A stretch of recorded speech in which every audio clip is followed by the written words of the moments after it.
सावन का महीना था।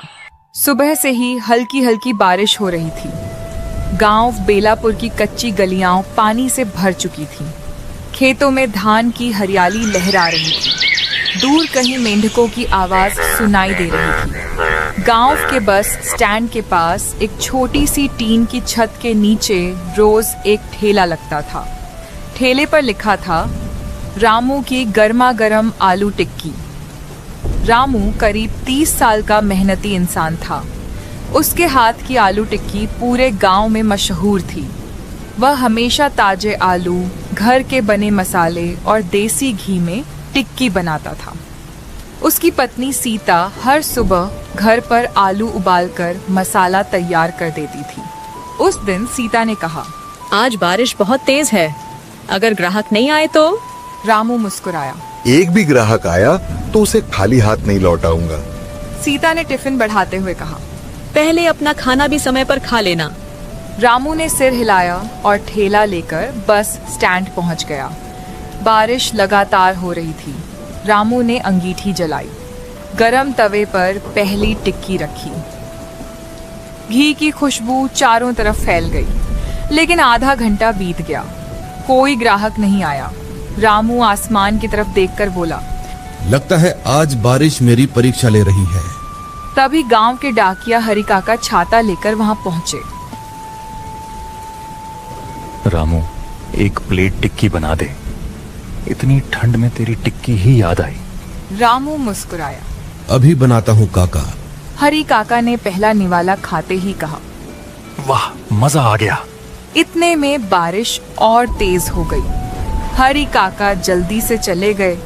फिर 2 घंटे तक कोई नहीं आया। रामू चुपचाप बैठा बारिश देखता रहा। शाम होने लगी। उसने सोचा, अगर आज टिक्की नहीं बिकी तो सब खराब हो जाएगी। तभी उसने देखा एक लगभग 10 साल का लड़का भीगता हुआ उसकी तरफ आ रहा था। उसके कपड़े पूरी तरह गीले थे। हाथ में पुराना सा थैला था। वह ठेले के सामने आकर रुक गया। उसकी नजर बार बार गरम टिक्कियों पर जा रही थी। रामू ने प्यार से पूछा, क्या नाम है बेटा? मोहन। टिक्की खाओगे? मोहन ने धीरे से कहा। खानी तो है। तो फिर एक प्लेट बना दूं? मोहन ने सिर झुका लिया। मेरे पास पैसे नहीं हैं। रामू कुछ पल उसे देखता रहा, फिर बोला, अगर पैसे नहीं हैं तो यहाँ क्यों आए? मोहन की आंखें भर आईं। दादी 2 दिन से बीमार हैं। उन्होंने कहा था कि गरम कुछ खाने का मन है। पूरे गांव में आपकी टिक्की सबसे अच्छी होती है, इसलिए चला आया। रामू कुछ नहीं बोला। उसने धीरे से तवे पर 2 गरम टिक्कियां रखी। ऊपर से हरी चटनी, मीठी चटनी और थोड़ा सा दही डाला। फिर प्लेट मोहन की ओर बढ़ाते हुए बोला, ये दादी के लिए है। मोहन घबरा गया। लेकिन पैसे? रामू मुस्कुराया। जब दादी ठीक हो जाए तब उनकी दुआ दे देना, वही सबसे बड़ी कीमत होगी। मोहन की आंखों से आंसू निकल पड़े। उसने दोनों हाथ जोड़कर कहा, मैं यह एहसान कभी नहीं भूलूंगा। रामू बस मुस्कुरा दिया। उसे बिल्कुल भी अंदाजा नहीं था कि अगले दिन वही छोटा सा लड़का उसकी जिंदगी में ऐसी खबर लेकर आएगा जो पूरे गांव को हैरान कर देगी। अगली सुबह भी बारिश नहीं रुकी। रामू हमेशा की तरह जल्दी उठ गया। सीता रसोई में आलू उबाल रही थी। सीता ने पूछा, कल उस बच्चे ने पैसे दिए? रामू मुस्कुराकर बोला, नहीं। सीता ने फिर पूछा, फिर भी तुम खुश लग रहे हो। रामू ने धीरे से कहा, उसकी आंखों में झूठ नहीं था। मुझे लगता है उसकी दादी सच में बीमार है। सीता ने मुस्कुराते हुए कहा, इसीलिए तो पूरा गांव तुम्हें पसंद करता है। रामू ठेला लेकर फिर बस स्टैंड पहुंच गया। बारिश आज भी लगातार हो रही थी। उसने अंगीठी जलाई और टिक्कियां सेंकने लगा। करीब 1 घंटे बाद वही लड़का मोहन दूर से भागता हुआ दिखाई दिया। आज उसके हाथ में एक पुरानी छतरी थी। वह ठेले के पास आकर हाँफने लगा। रामू ने हंसते हुए पूछा, अरे इतनी जल्दी जल्दी क्यों भाग रहे हो? मोहन ने जेब से कुछ सिक्के निकाले। चाचा, ये लीजिए, कल की टिक्की के पैसे। रामू ने सिक्कों की ओर देखा। सिर्फ 20 रुपये थे। असल कीमत उससे ज्यादा थी। रामू ने पूछा। बस इतने ही। मोहन ने सिर झुका लिया। घर में बस इतने ही थे, बाकी मैं काम करके दे दूंगा। रामू ने सिक्के वापस उसकी हथेली पर रख दिए। इन्हें अपने पास रखो। मोहन घबरा गया। लेकिन चाचा, रामू ने मुस्कुराकर कहा। कल मैंने टिक्की बेची नहीं थी, दादी को खिलाई थी। मोहन की आंखें भर आईं। उसी समय पीछे से एक कमजोर आवाज सुनाई दी। बेटा, यही है वो। रामू ने देखा। एक बुजुर्ग महिला छड़ी के सहारे धीरे धीरे उसकी तरफ आ रही थी। मोहन दौड़कर उनके पास गया। दादी, संभल कर। बुजुर्ग महिला रामू के सामने आकर रुक गई। उन्होंने दोनों हाथ जोड़ दिए। बेटा, कल मेरी वजह से तुमने नुकसान उठा लिया। रामू तुरंत बोला। अरे अम्मा, ऐसा मत कहिए। बुजुर्ग महिला बोली। कल 2 दिन बाद मैंने पेट भरकर कुछ खाया था। तुम्हारी टिक्की खाकर दवा भी खा ली। आज तबीयत पहले से बहुत बेहतर है। रामू के चेहरे पर संतोष आ गया। उसने कहा, बस आप जल्दी ठीक हो जाइए। बुजुर्ग महिला ने आशीर्वाद देते हुए कहा। भगवान तुम्हारे हाथों का स्वाद और दिल की अच्छाई हमेशा बनाए रखे। इतना कहकर वे मोहन के साथ चली गई। पास ही चाय बेच रहे हरि काका यह सब देख रहे थे। उन्होंने मुस्कुराकर कहा। रामू, तू कमाई से बड़ा काम कर रहा है। रामू हंसकर बोला। काका, भूखे इंसान को खाना खिलाने से दुकान छोटी नहीं होती, दिल बड़ा हो जाता है। हरि काका ने सिर हिलाया। यही बात हर कोई नहीं समझता। बारिश अब भी लगातार हो रही थी। रामू फिर अपने काम में लग गया। उसे बिल्कुल भी पता नहीं था कि उसी शाम गांव का मुखिया उसकी दुकान पर आने वाला है और एक ऐसी बात कहेगा जिससे उसकी छोटी सी टिक्की की दुकान पूरे इलाके में पहचान बना लेगी। शाम होने लगी थी। बारिश अब भी रुक रुक कर हो रही थी। ठंडी हवा चल रही थी। रामू अंगीठी में कोयले डाल रहा था ताकि टिक्कियां गरम बनी रहें। तभी गांव के मुखिया रघुवीर सिंह अपनी छतरी लेकर धीरे धीरे ठेले की ओर आए। रामू ने उन्हें देखते ही हाथ जोड़कर कहा। राम राम मुखिया जी, आइए बैठिए। मुखिया जी मुस्कुराए। पहले एक प्लेट गर्मा गर्म टिक्की खिलाओ। अभी लाया। रामू ने ताजी टिक्कियां सेंकी। ऊपर से हरी चटनी, मीठी चटनी और थोड़ा सा दही डालकर प्लेट उनके सामने रख दी। मुखिया जी ने पहला कौर खाया और मुस्कुरा उठे। वाह रामू, तुम्हारे हाथ का स्वाद हर बार पहले से अच्छा लगता है।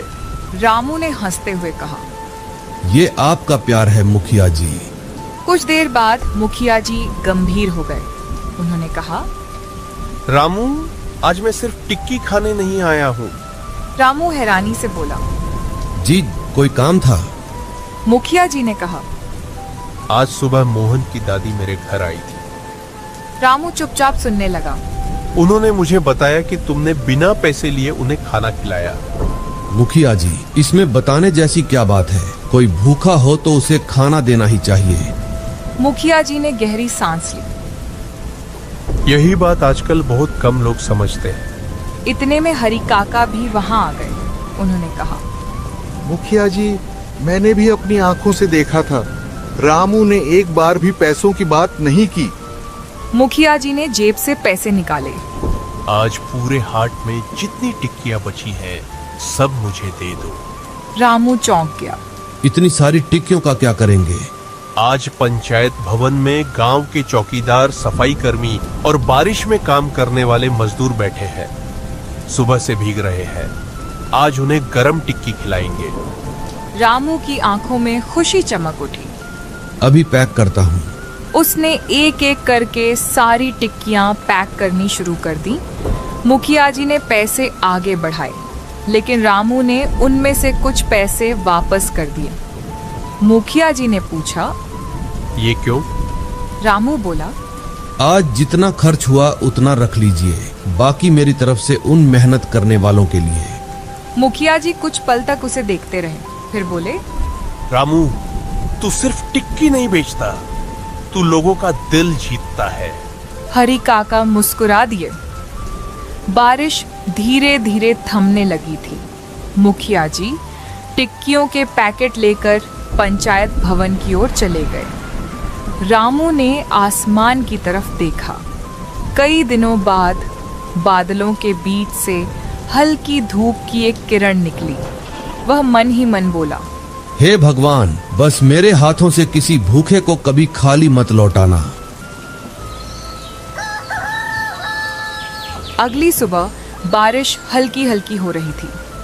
रात भर की बारिश के बाद गांव की हवा बिल्कुल साफ लग रही थी। पेड़ों की पत्तियों से पानी की बूंदें टपक रही थीं। रामू हमेशा की तरह अपना ठेला तैयार कर रहा था।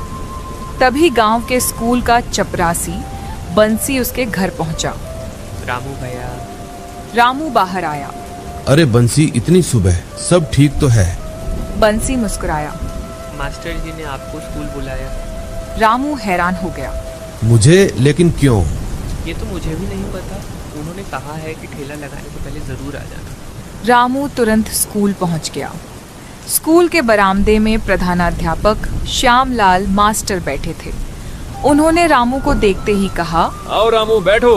रामू ने हाथ जोड़कर नमस्ते की। जी मास्टर जी, आपने बुलाया था? हाँ, कल मोहन और उसकी दादी मुझसे मिलने आए थे। उन्होंने तुम्हारी बहुत तारीफ की। रामू शर्माते हुए बोला, मैंने तो बस अपना फर्ज निभाया था। इसीलिए तो बुलाया है।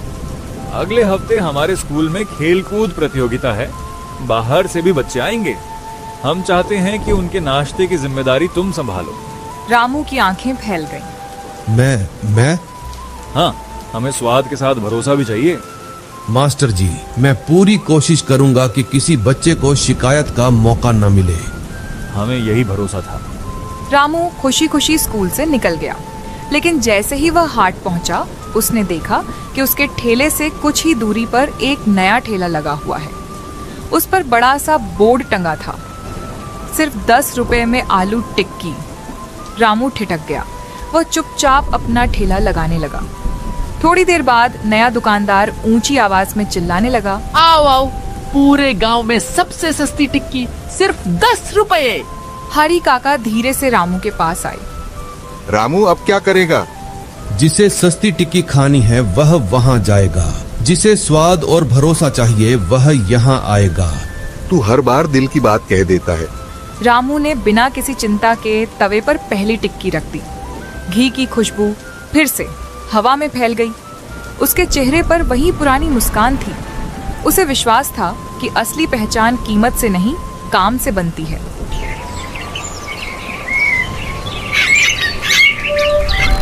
अगले दिन सुबह से ही आसमान फिर बादलों से घिर गया।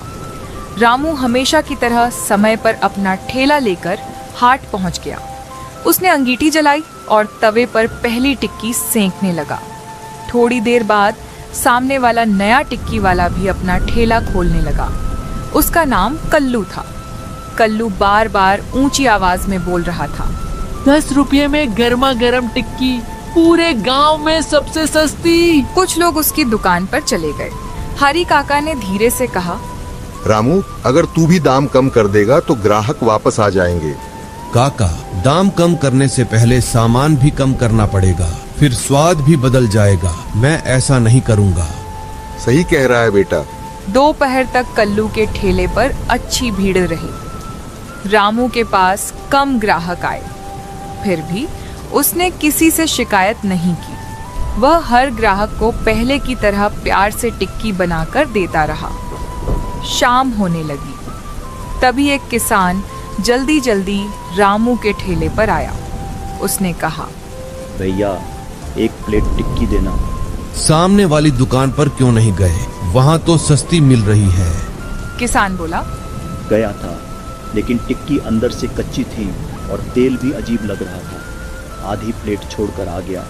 इतने में 2 और ग्राहक आ गए। मिस्टर रामू, हमारे लिए भी 2 प्लेट बना दो।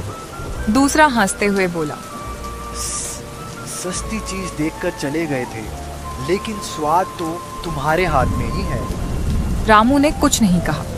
वह बस मुस्कुराते हुए टिक्कियां सेंकने लगा। उधर कल्लू यह सब देख रहा था। उसके चेहरे पर चिंता साफ दिखाई दे रही थी। बारिश फिर तेज होने लगी। लोग छत के नीचे खड़े होकर टिक्की खाने लगे। धीरे धीरे रामू के ठेले पर फिर भीड़ बढ़ गई। कल्लू के पास अब कोई ग्राहक नहीं था। शाम को जब हाट खाली होने लगा तो कल्लू धीरे धीरे रामू के पास आया। उसने झिझकते हुए कहा, रामू भाई। रामू ने मुस्कुराकर पूछा, हाँ बोलो। कल्लू ने सिर झुका लिया। मैंने सोचा था कि सस्ती टिक्की बेचकर तुम्हारे ग्राहक अपने पास कर लूंगा, लेकिन आज समझ में आ गया कि लोग सिर्फ सस्ता नहीं अच्छा खाना भी चाहते हैं। कल्लू, बाजार में जगह सबके लिए है। अगर मेहनत और ईमानदारी से काम करोगे तो तुम्हारे भी ग्राहक बन जाएंगे। कल्लू की आंखें नम हो गईं। रामू की यह बात पूरे गांव में फैल गई। लोग कहते थे, अगर बेलापुर जाओ तो रामू की आलू टिक्की जरूर खाना। वहाँ सिर्फ स्वाद नहीं, इंसानियत भी मिलती है।